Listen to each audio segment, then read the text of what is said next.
Soy la men. Oh, e pa tale, e pa fè video vou e ba fèm go top kriye men.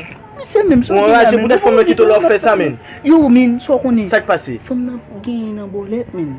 Il fait $100,000 nan bolet. $100,000? Oui, qu'on a besoin de fòm nan ka kon ko bia men kon nan fè.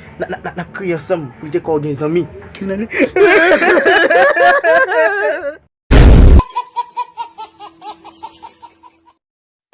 Mais qui j'en pour abonner?